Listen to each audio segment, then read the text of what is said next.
Good afternoon. This is Shawn O'Connor from Stratus Prep headquarters in New York City. Glad to be with all of you, our good friends from the BeatTheGMAT community. And I am really excited to present our 10 insider tips for Harvard Business School and how to get into Harvard Business School. And I want to start out this presentation by emphasizing that it's really critically important that you should, if you are applying in round one, you should be hard at work already, getting ready for the application process.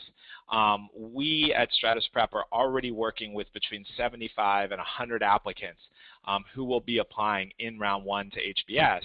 And so, you know, there is a lot of work that can be done in the winter and the spring, and the most successful applicants, in fact, over half of our applicants who got into HBS last year started working with us in January, February, or March. So it's easy to think that, you know, that deadline probably at the end of September is so far off, but you really don't want to think about that. And so my first tip for you today is that it's really important to start early. It's important to start introspecting about what are the different parts of your application. It's important to start building relationships with recommenders. If you're going to be working with an admissions counselor, it's important to identify and hire and get comfortable with that person really early. So, you know, it's absolutely essential that you recognize this as a 6 or a 7 or an 8-month process, not a 1 or 2 month process, because the most successful applicants, those who get in every year, are those who start early. So I wanted to start with that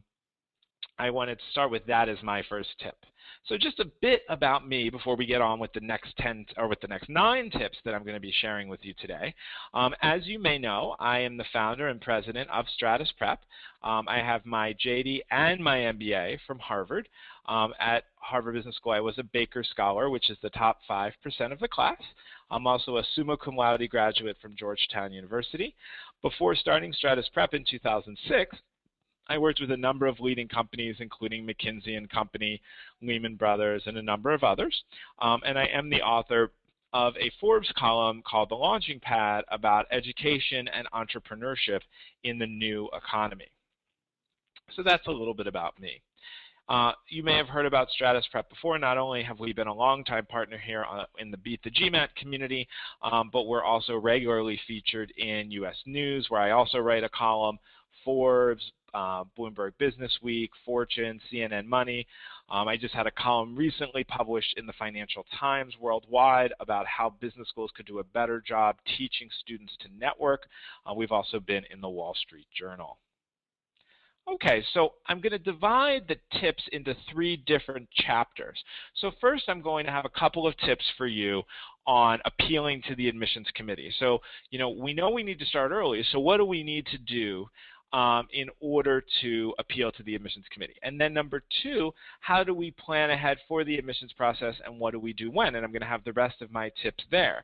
And then I'm going to finish up with what do you need to do now if you want to be successful come September with the HBS admissions process. And I should say that, you know, here at Stratus Prep, 60% of the people that we have worked with since we were founded in 2006 have gotten into Harvard Business School. So of all the students who've applied with us, you know, every single student who's applied with us to HBS since 2006, 60% of them have gotten in, and we make each of them follow these 10 tips that I'm sharing with you today because that really helps them quintuple their chances of admission. As you may know, the acceptance rate to Harvard is typically about 11%. And so if you end up with a 60% chance of admission, that's increasing your chances by more than 5 times. So let's talk about how you're going to appeal to the HBS admissions committee.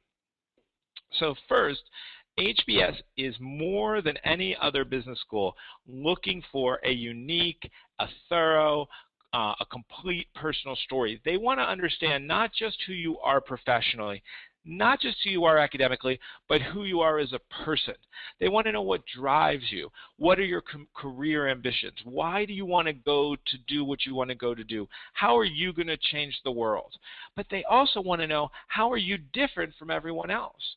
So for example, Okay, I wrote one of my essays about skiing and what you could learn about management and leadership from skiing and the idea of information and data and intuition. And that gave them some insight into who I was as a person that's so important to them. Okay, so my first two tips on this slide are: number one, make sure to differentiate yourself. So my first tip was, let's start early. My second tip is you have to differentiate yourself. Now, how are you going to differentiate yourself? You have to demonstrate how you are unique from everybody else who's like you. If you are a woman who works in New York City in marketing, you are not competing against a male engineer in India in the technology space. You two are not competing with each other, even though you have both applied to HBS. Okay? The person who is a woman in New York City in marketing is competing against other American women who work in marketing. And the Indian male engineer, and we work with a lot of Indian male engineers, the Indian male engineer is competing with other Indian male engineers. And so tip number two is differentiate yourself. Show how you are unique and different from other people who are similar to you. Okay?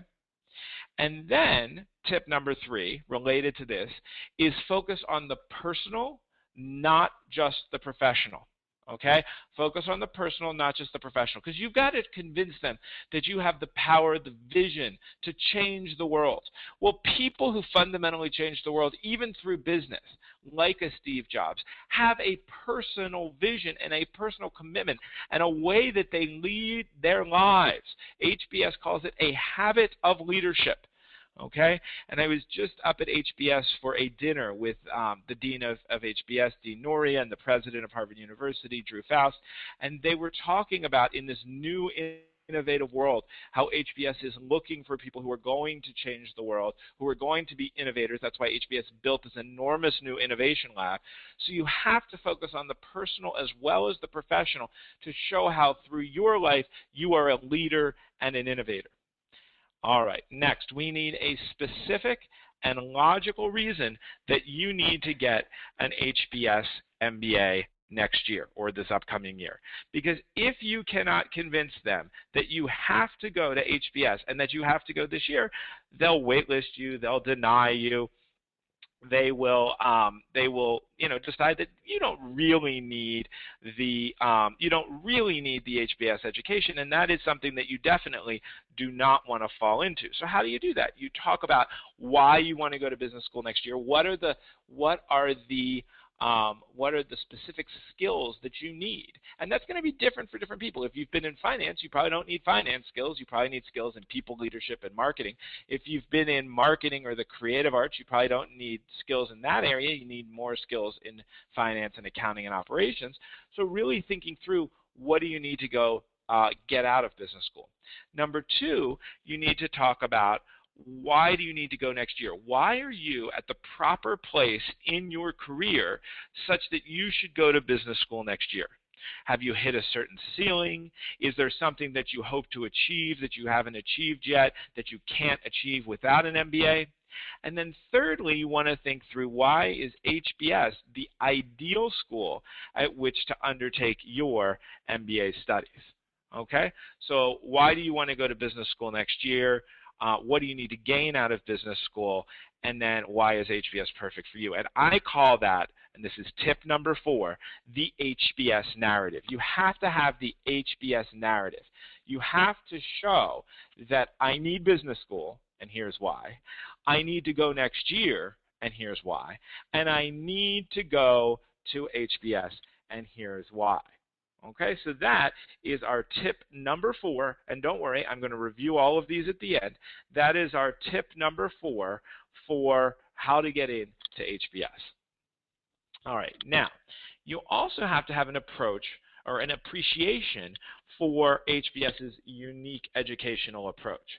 And so with that, you have to know that HBS is not just about the case study method. If you talk to alumni, or even if you talk to some other consultants who don't really keep up on the changes at the schools, we travel to the schools, we visit with professors and students at the schools that when we're working with our clients, HBS is actually shifting away from the case study method a little bit. It's still the primary means of communication and of education, but they have introduced a new curriculum called Field that has 3 parts: Field 1, Field 2, and Field 3. And you have to know this if you want to even have a chance at getting into HBS.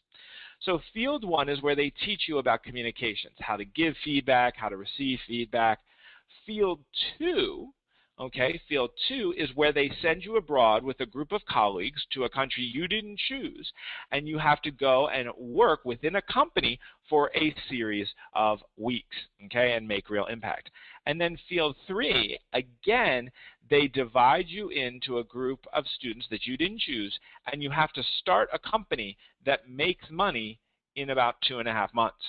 And then with Field 3, they bring in the 30 most prominent venture capitalists and entrepreneurs from the HBS alumni crew and have us judge which one is the best Field 3 idea from the entire class of 900 people.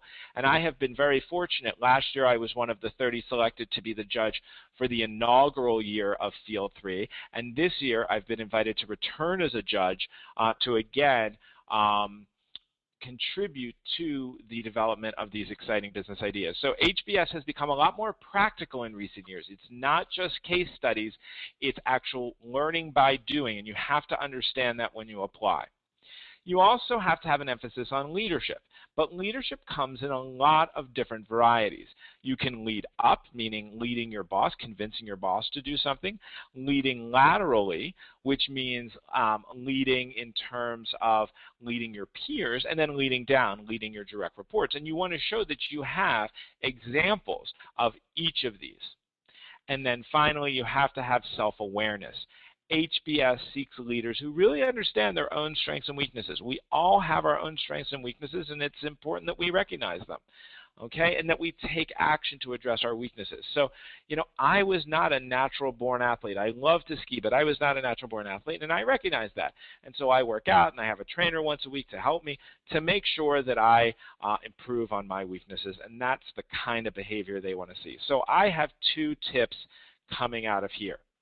Number 1, out of this slide, is make sure you understand HBS's new approach to education. It is very different from the HBS education of 5 years ago.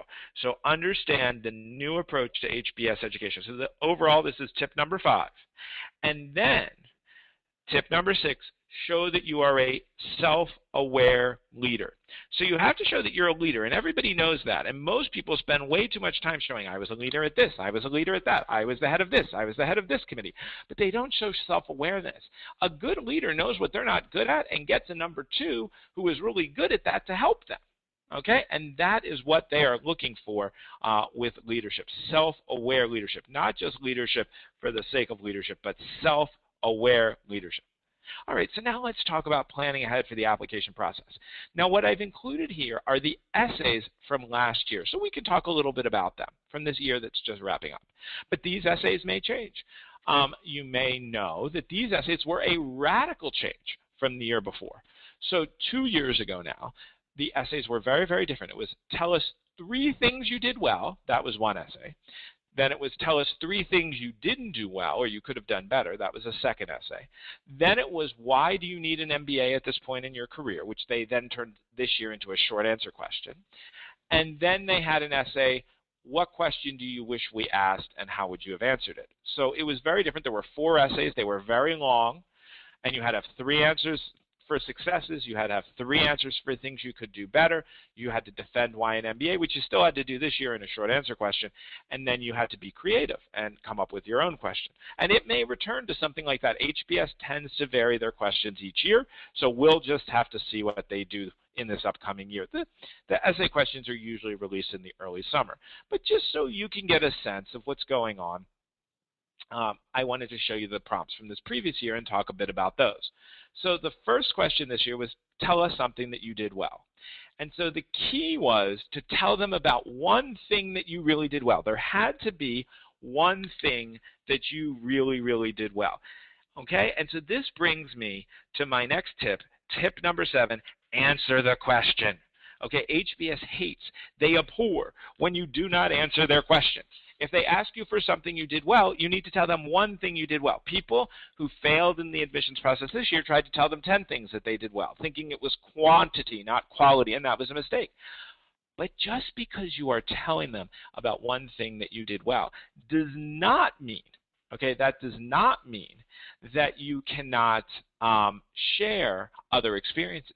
But you share those other experiences as things that might have inspired you to do this thing well, or that as a result of you doing this thing well, you went on to do these other things.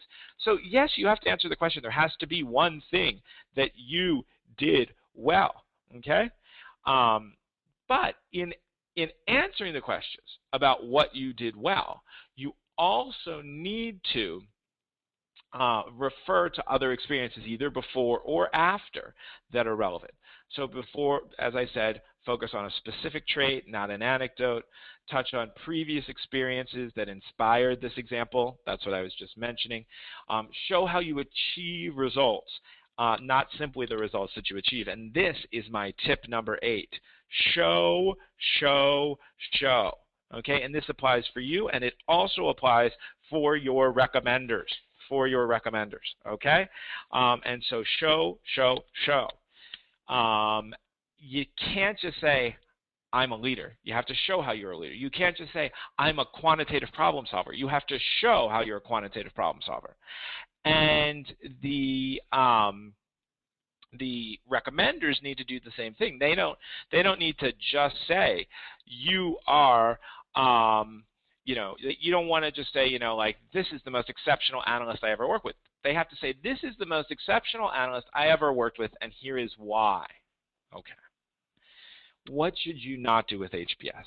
Do not spend a lot of time praising how wonderful HBS is. Don't worry. HBS has a well-sized ego. They know that they are a strong school. You don't want to say, you know, I can't wait to meet with the esteemed faculty and impressive students at the incredible facilities of HBS. It's wasted words, okay? Next, do not try to mention 2 or 3 or 4 or 5 things you did well.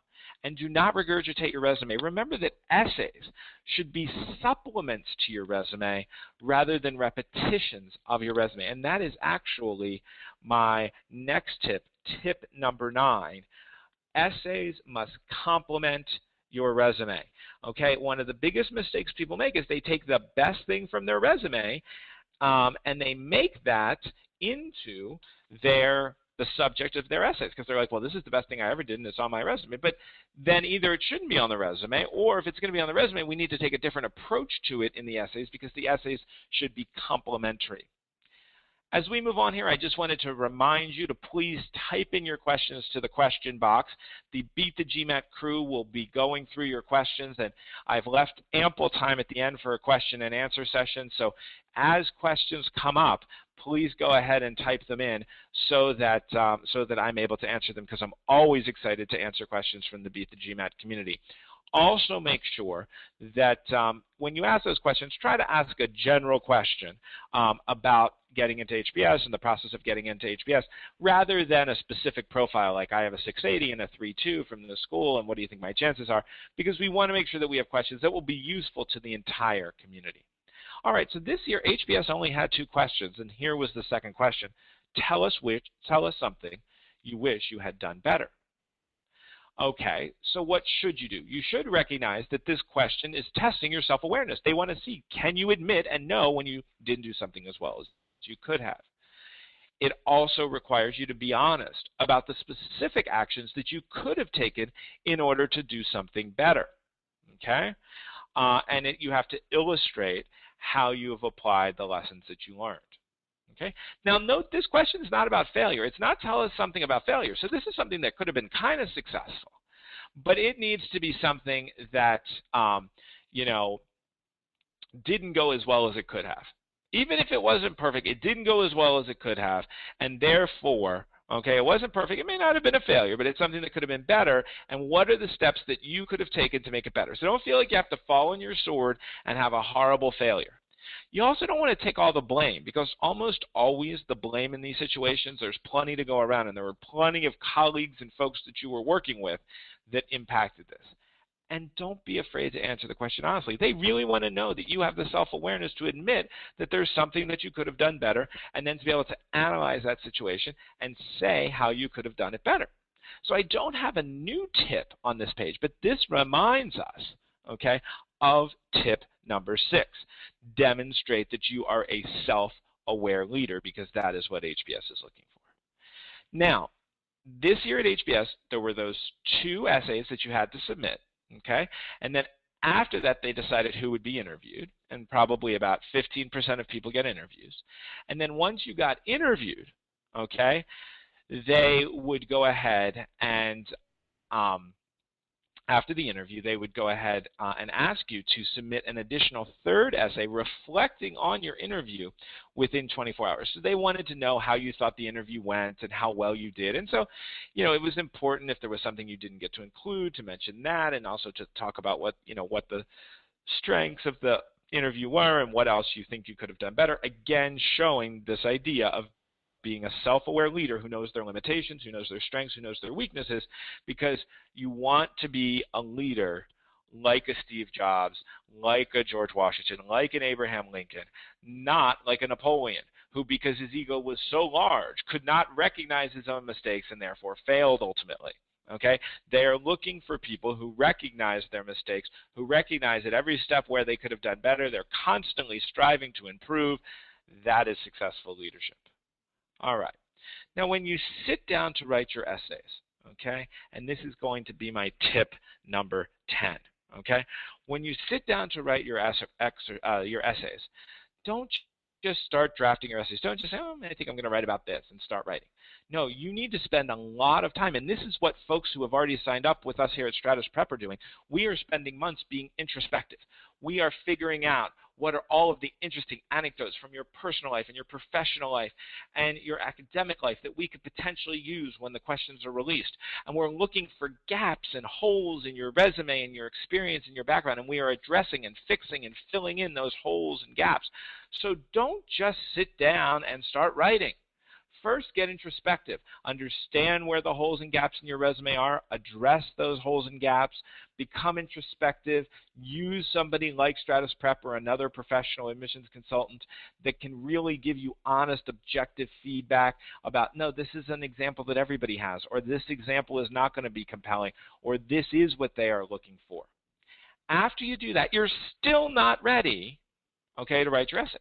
The next step is to craft your personal story. So as a whole, looking across all of the essays, what is the story that you need to tell to be successful?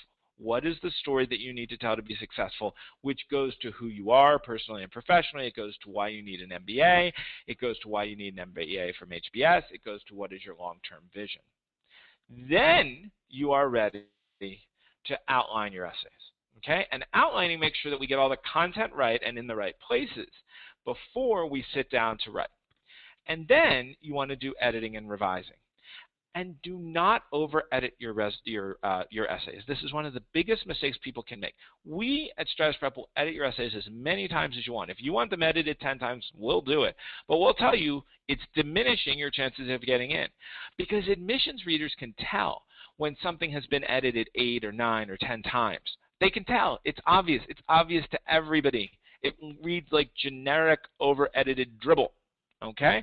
So what you want is, the way we do it is, we have 3 rounds of edits between you and your admissions counselor, and all of our admissions counselors have graduated from top 5 MBA programs and have at least 2 years of admissions experience.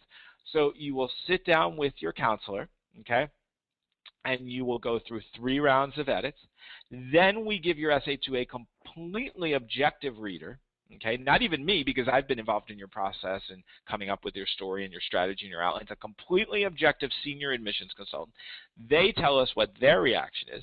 You then go back again with your counselor and do a 4th edit, and then it goes to our professional proofreading team. Now, if you want more edits than that, we'll do more edits than that, but that is what has worked. That is what is getting 60% in. That is what is getting people into HBS that we work with who have, you know, GMATs under 600. Is that it still sounds like you. It's authentic to you. All right. So to sort of recapitulate, okay, and these two pieces capture my last tip, which is don't just write, plan. Okay? Don't just write, plan. And so a lot of people make the mistake of just sitting down to write, and they don't plan. And that's why you need to start 6 months ahead of time, 5 months ahead of time, so you can plan, you can see your weaknesses, you can figure out what you need to do to be stronger. So we want to start ahead of time. We want to plan. We want to become introspective. We want to brainstorm. We want to put together, just as if we were selling a box of Tide, a compelling marketing strategy. And then once we've done those things, we're ready to go ahead and outline our essays and sit down to write, and then edit them. And your essays should sound like you. They should have your inner voice. And whomever is editing your essays, and our editors are trained in this, they should be making your essays better in your own voice. Okay? So yeah, this word would work better here, or grammatically it's better to do this way, or strategically this could be misinterpreted, so why don't we change it like this? But it should still be in your voice so it feels authentic, because that's what HBS is looking for. All right, so before I get into what you need to do now, I want to review my 10 tips for admission success at HBS. Number 1, start early. Okay, start early, because it's going to take a lot longer to produce the high quality application that you're going to need to get into HBS this year. And again, the competition has already started. As I mentioned, just here at Stratus Prep, we have 75 to 100 people already hard at work, applicants already hard at work on their applications that they will submit in round 1 in the end of September. Tip number 2, differentiate yourself from other candidates who are similar to yourself. Okay? You want to differentiate yourself from other people who have a profile that's similar to your profile. Okay? Don't worry about saying like, oh, I'm unique because I'm in marketing. It's how am I unique from the other marketers? So differentiate yourself from similar applicants. Tip number 3, okay? Emphasize the personal, not just the professional. And especially at HBS, they want to know what makes you tick. They want to know who you are as a person, where your vision comes from, because it is from deep inside your heart that your ability and your passion and your commitment to changing the world comes from. So we want to focus on the personal and not just the professional. Some of the best essays that I have ever read were on personal topics. Number 4, you want to have an HBS narrative. You want to be able to, and this is both true in the essays, the short answers, but also very much so in the interview, to be able to say, why do I need an MBA? Why is an MBA absolutely essential for me to reach the next step in my career and to achieve the grand ideas I have? Okay? And then why do I need it this year? Why is now the right time to go? And then why does it have to be from HBS? What does HBS have? Is it the new innovation lab? Is it the field program? Is it the Rock Center for Entrepreneurship? Okay, what does HBS have? The general management focus. What does HBS have that makes it the perfect fit for me? Okay, next, tip number 5.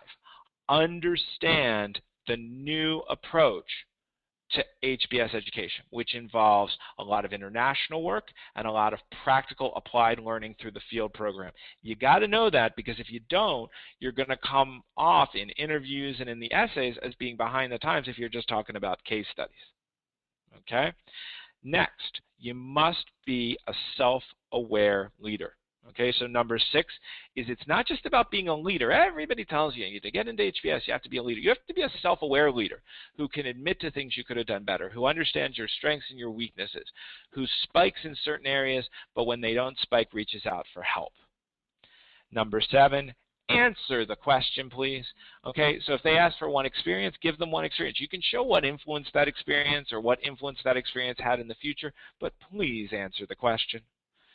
Okay? Number 8, show. You want to show every quality you want them to understand about you. So if you want to be known as a leader, you have to show that through examples. If you want to be known as the best analyst at the firm, your recommender needs to show that through examples. We need to show, not just tell. Number 9, remember that your essays must complement your resume. The essays must complement the resume. They should not just be a recapitulation of the resume. They need to give context, and they need to make the resume stronger. And finally, number 10, Okay, don't just sit down to write. Plan ahead, and that's why it's so early to start early in this process. Don't just write. Sit down, understand your strengths and your weaknesses, understand strategically how you can best appeal to the HBS admissions community, and then once you have that strategic plan in place, then and only then are you ready to write. So what do we need to do now? In the next week, if you have not already done so, you should register for the GMAT, assuming that you're prepared, and find a qualified tutor to help you. Okay? So you want to register for the GMAT. You want to register for the GMAT, well in advance because the slots do fill up. Okay? So you want to register for the GMAT, and you want to find a qualified tutor to help you. And the reason for that, the reason that you want to find a qualified tutor is that we believe that GMAT classes are not successful. We used to offer GMAT classes, and we actually stopped offering GMAT classes and only offer GMAT tutoring now, because in a GMAT class, by their very nature, they need to teach a little bit of everything. They need to teach a little bit of everything. And so you might need a lot of help with sentence corrections and data sufficiency, but you're going to spend a ton of time learning how to add fractions. You're going to spend a ton of time on reading comp, and that's not useful. For the same amount of money and a lot less time, you can get better results through tutoring. We tutor people worldwide using our digital tutoring platform, but whether you work with Stratus Prep or another firm, go with tutoring. It is much preferred. Next, develop your distinctive HBS admission strategy. Okay, remember that it has to be really, really unique to HBS. Contact your potential recommenders. At this point, you're not asking them for a recommendation, but you're just contacting them. You're renewing connections. You're building relationships. Review your resume to see if you have any gaps that you can fill in the next few months. This is something that we're doing probably 5 times a day right now with our clients who are signing up to make sure that almost everybody has something they could do to make their resume better, and we're using the next 6 months to do that. And then decide sooner rather than later if you're going to use an admissions counselor. And if you are going to use an admissions counselor, be sure that it is one that offers completely unlimited help. When you sign up with us, it is completely unlimited help from your counselor and from me, completely unlimited in the number of hours that we can help you. And the reason is if a lot of firms say, oh, it's unlimited, but there's a cap of X number of hours, well, then it's not unlimited. And, if a firm is really committed to your success, they want to work with you starting now. They don't want to wait and work with you in May or June. If they're really committed to your success, not just trying to make a sale. If they're really committed to your success, they know how long it takes to put together a good application. They know the huge advantages of filling in your gaps early, and so you definitely want to decide sooner or later if you're going to use an admissions consultant, and if you are, you want to use one who offers truly unlimited help. Okay. I wanted to talk a little bit about Stratus Prep's track record. So as you may know, we have a 60% acceptance rate. That is every person that we've worked with who has applied to HBS since we were founded in 2006. We have an 80% acceptance rate at Wharton. We have had students in the 500s on the GMAT get into HBS, and we've helped our students raise over $15 million in merit-based financial aid. So how are we able to achieve those results? Well, first, you work with a primary counselor, but everybody who comes through Stratus Prep also works directly with me as their objective evaluator at each step throughout the application process. So I'm going to be evaluating your strategy. I'm going to be evaluating your essay outlines. I'm going to be evaluating your interview skills. Okay, when it comes to negotiating wait lists or negotiating financial aid, I'm going to offer an objective perspective. We are the only firm where each and every student gets to have that level of contact, unlimited contact with the founder and CEO. All of our counselors have attended, it says here top 10, it's actually top 5 business schools, and many have previous experiences, admissions readers and interviewers at all the top schools. And through our experiences and our relationships at the top schools, we know what's going on. Now, we don't ever call on behalf of anyone and tell a certain school, oh, you should admit this person. That would be completely unethical. But because of our relationships with the schools and our years of experience, we know what the schools are looking for, and we can really advise you on that. So finally, just some case studies to consider. These are all Stratus Prep clients that we worked with who got into HBS.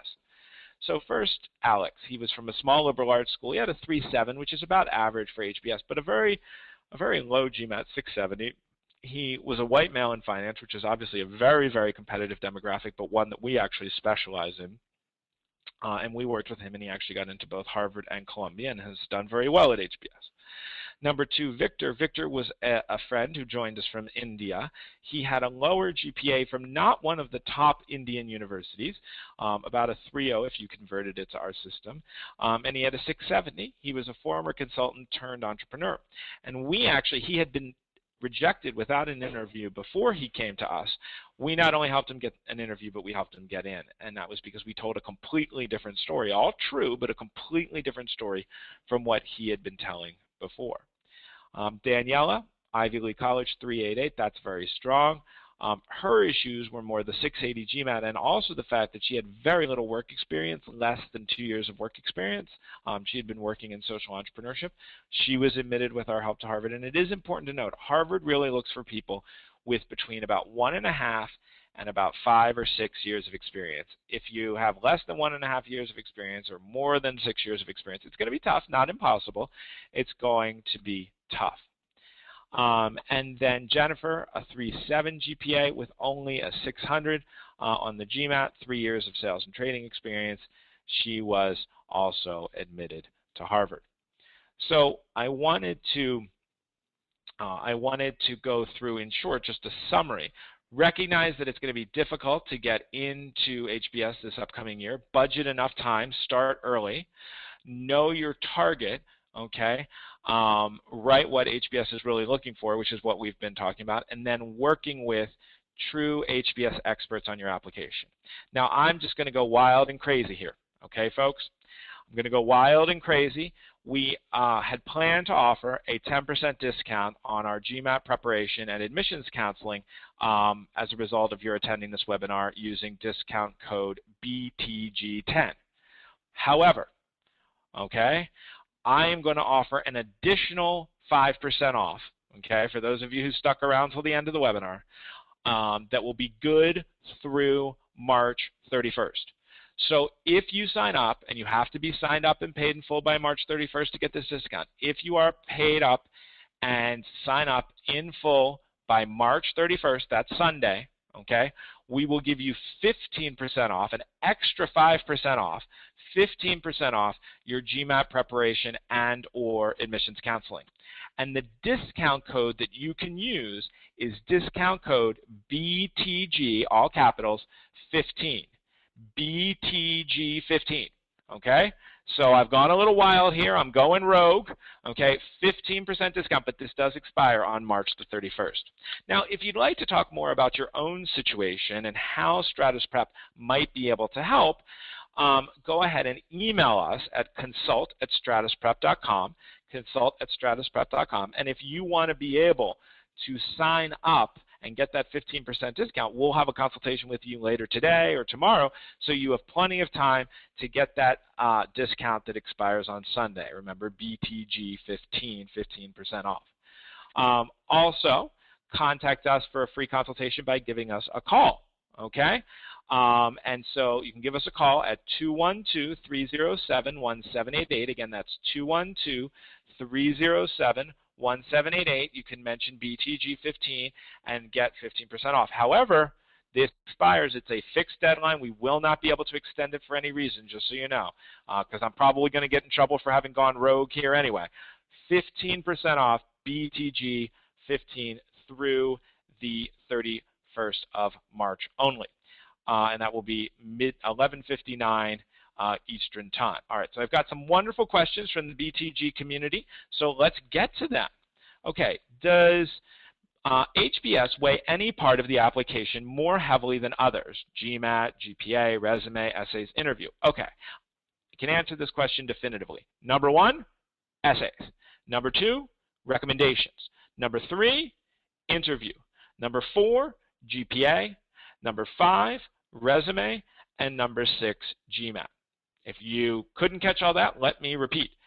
HBS is the way they evaluate applications. Number 1, essays. Number 2, recommendations. Okay, that's why we work so hard. That's why we work for 6 months.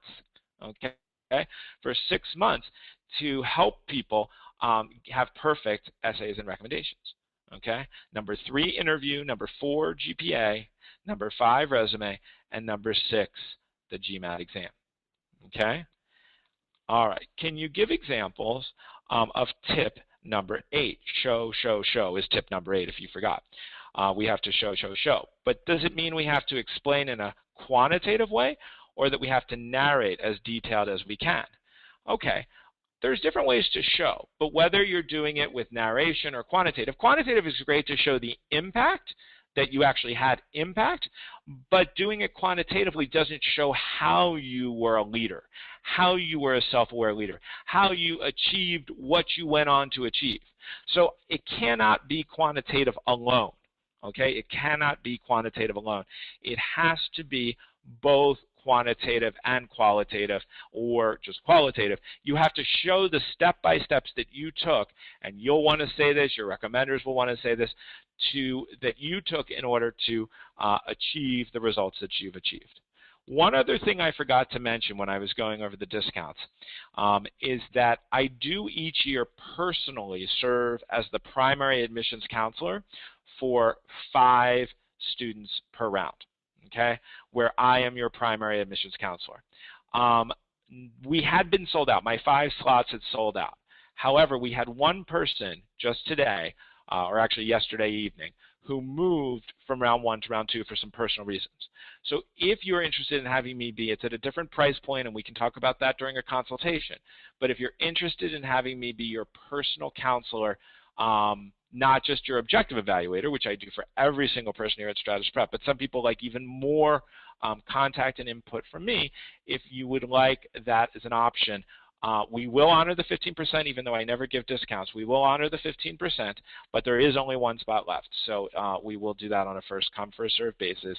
So just email us at consult@stratusprep.com if you're interested in that as well. All right, is there anything that someone with an atypical background, major, or work experience needs to do differently? Well, that's a great question. I would need to know what your different major or your different work experience was. So, for example, we've worked with artists and opera singers who have gotten in to HBS, and obviously we need to talk about their leadership and their experiences in a way that's a little bit different, but they still need to show the same core characteristics. So yes, you do need to take a different approach to show the same thing. All right, let's see what else we have here. We all know that earlier rounds are better, but for HBS specifically, if ever, is it better to apply to round 3 versus earlier? If you had the choice between round 1, round 2, and round 3, you would always want to choose round 1. However, for some students who have very, very strong qualifications, you may want to apply in round 3 of this year. The deadline is in April. And then reapply if you are not admitted again in round 1 in the fall. You are allowed to do that. This has been a successful strategy for a number of our clients. A couple of them got in round 3, and a couple of them, or the rest of them, got in round 1. But you have to be a very, very strong candidate. So if you're looking at next year, you should only do round 1, not 2 or 3. But if you're thinking, maybe I'll do round 3 for this year, and if I don't get in, then I can do round 1 for next year, that is a strategy that can make sense. However, you have to be a very, very, very strong candidate, or else that strategy is not going to work.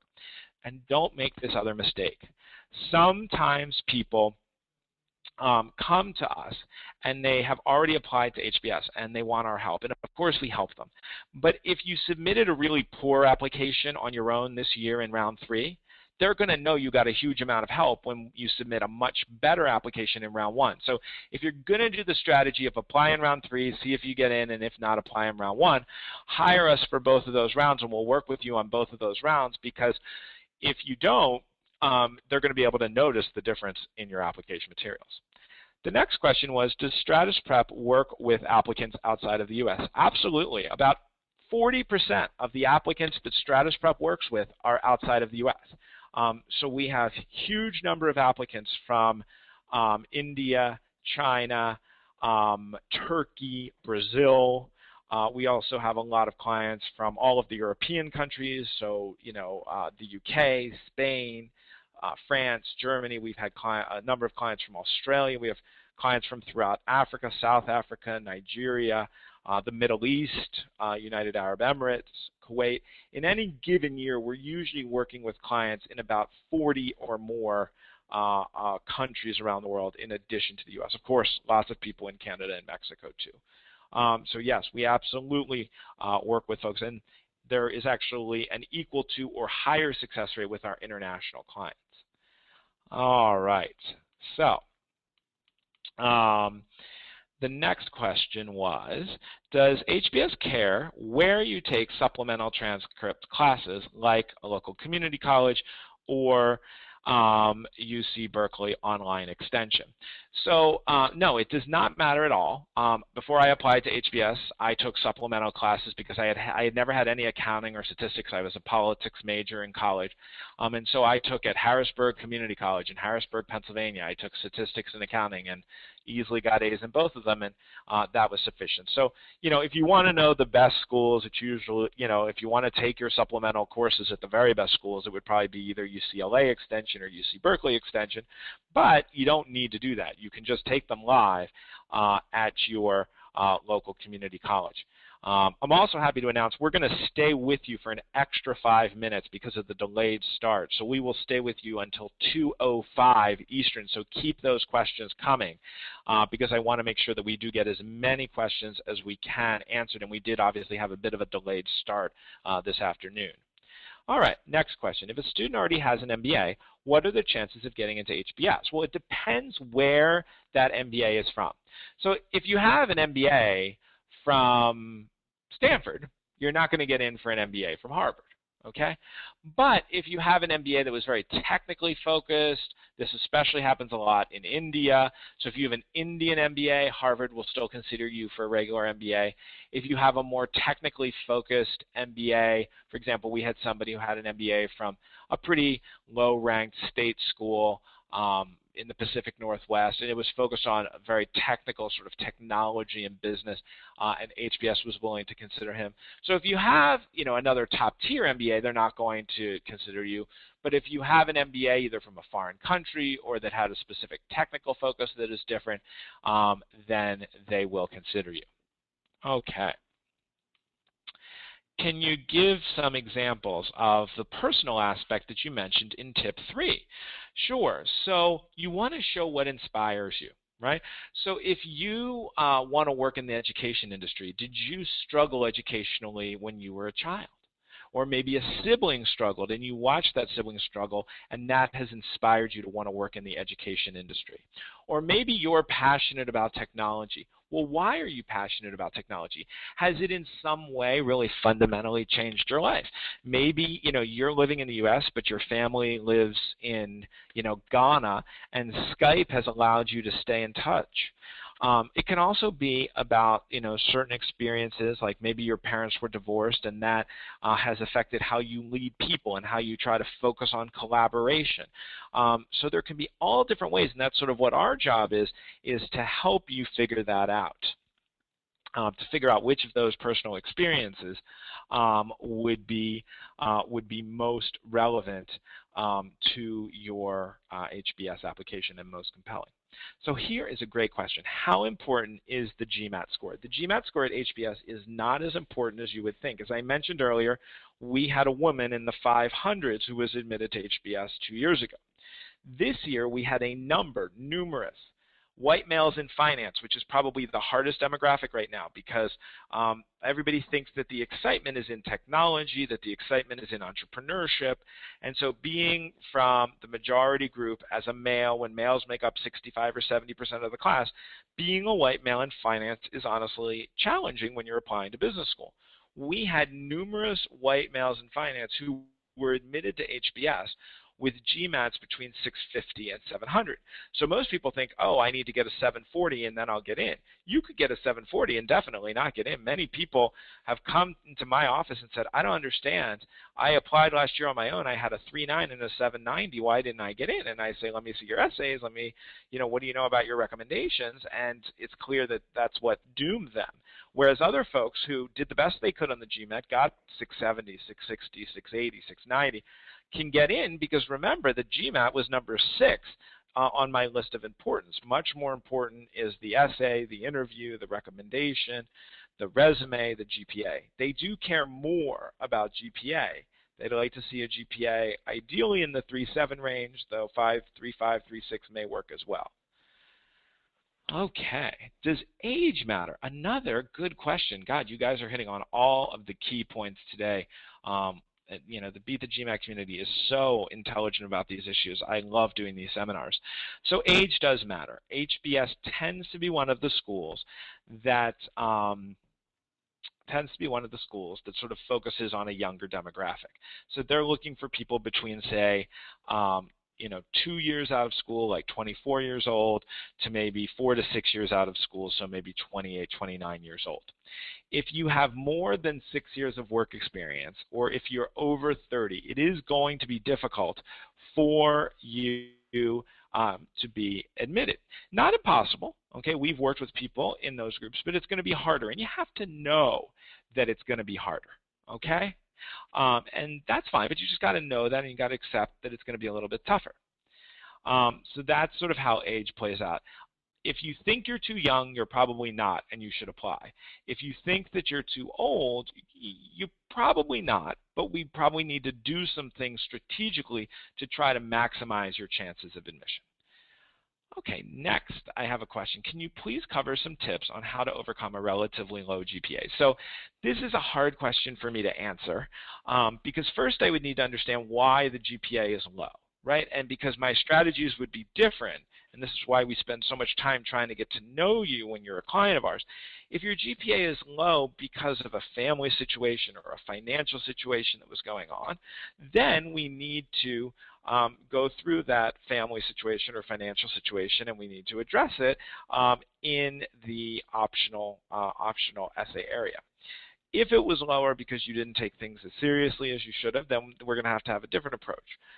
If you tried as hard as you could and you just didn't get good grades, then we're going to have yet a different approach. So it's a combination of taking additional courses to demonstrate your mettle, doing really well on the GMAT, having a clear explanation for the circumstances without getting into an excuse. It should never sound like an excuse. So you know, it's going to depend on your unique circumstances, and if we are lucky enough to work together, you know, we can figure that out in your unique situation, but in general, that's the idea. Next, does the admissions committee focus more on the overall score of your GMAT or the raw scores? For example, does a higher overall score offset a low IR score or a low quant score? At HBS, now this is different from other schools. At HBS, they focus on the overall number primarily. Okay. At Wharton, for example, they focus more on the quant score and less on the overall number. Okay, and we work with a lot of people applying to, you know, Wharton and Stanford, et cetera. So at HBS, the overall number is what to focus on. At Wharton, Columbia, the quant score is what to focus on. Stanford, sort of a hybrid of the two. Nobody focuses too much on the IR scores yet because remember, they accept scores that are up to 5 years old. And so since they accept scores that are up to 5 years old, a good number of the applicants won't have an IR score at all. So that's something that is important to mention. How much do non-work or extracurricular activities play into the admission decision? Another great question. You need to be doing extracurricular work, and that's more than just, you know, giving blood once every 3 months or donating to 1 or 2 charities throughout the year. You need to be both in school when you're in college and after college. You need to have been a leader. You don't have to have been the president, but you need to have been a leader in extracurricular, community, or nonprofit activities, because they want to look at this for 2 reasons. They want to see your personal drive and your motivation, and that you're passionate, and that's why you are that's why you are involved in these organizations. But secondly, they want to use it as another way to see how good of a manager you are. If you managed a conference for a nonprofit that had 100 participants, that's pretty impressive. If you managed a conference at school with 1,000 participants, that's really impressive. So nonprofit and extracurricular work, it's not just important because of, it's not just important because it shows that you care about the world and that you want to do good, but it also tells them a lot about who you are as a person and who you are as a leader. Okay. So then we have a couple more questions here. So let's see. What's a good way to answer this year's Why MBA 500-character mini answer? How do you fit your short-term and long-term goals and why HBS narrative into 2 sentences? Well, first, if they wanted to know why HBS, they would have asked why HBS. So let's go back to rule number 7, answer the question. If HBS wants to know why HBS, they ask why HBS, which they sometimes do. This is why MBA. So what you need to do in YMBA, I think you're thinking about it wrong here, because you're thinking about it in terms of how you would answer this question at other schools. But this is HBS, okay? At HBS, they don't want to know short and long-term goals. What they want to know is where are you, what's missing, and how is an MBA going to fit that so that you can reach this long-term goal. So where are you, what's missing, how does an MBA fill it in, and then where do you want to go with it? So make sure to do it that way. Don't try to focus on the YHBS. Okay.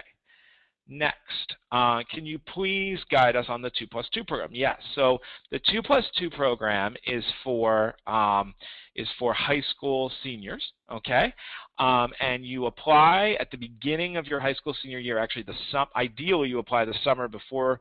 I'm sorry, not high school, college. You apply ideally during the summer before you go to college. And I should say, everybody I'm going to go through the 2+2, and then I'm going to do some final wrap-up. So just stick with me for the 2+2, and then we'll do our final wrap-up. Okay.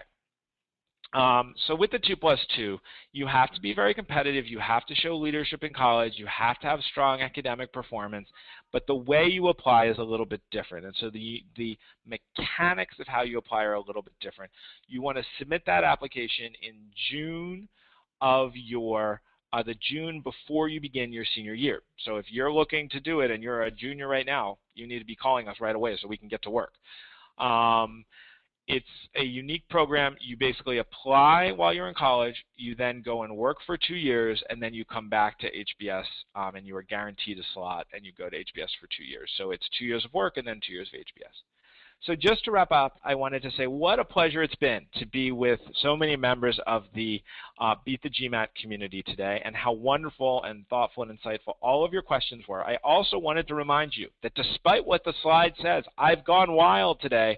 I have upped the discount to 15% through March 31st only. So remember, use discount code BTG15. BTG15 if you want to sign up with that extra discount through 11:59 p.m. on March the 31st. If you'd like to have a free consultation with me, I'd be more than happy to spend 30 minutes talking with you about how we could put together a plan. I'm not going to be able to solve your admissions problems in 30 minutes, but we can put together a plan in 30 minutes for how to help you get into HBS and the other schools of your choice. If you'd like to sign up or you'd like a free consultation, you can also give us a call at 212-307-1788. Again, that's 212-307-1788. And finally, if you are interested, there is one spot remaining to work with me as your primary counselor rather than me as your objective evaluator, which is my role with the vast majority of our students. If that's something that's of interest to you, we just had that spot open up. I had been sold out for round 1. So please let us know right away, because that spot is going to go on a first-come, first-served basis. So we look forward to seeing all of you on our next Beat the GMAT webinar. Hopefully many of you will reach out in the meantime. This is Shawn O'Connor from Stratus Prep World Headquarters in New York City, signing off. Have a good day.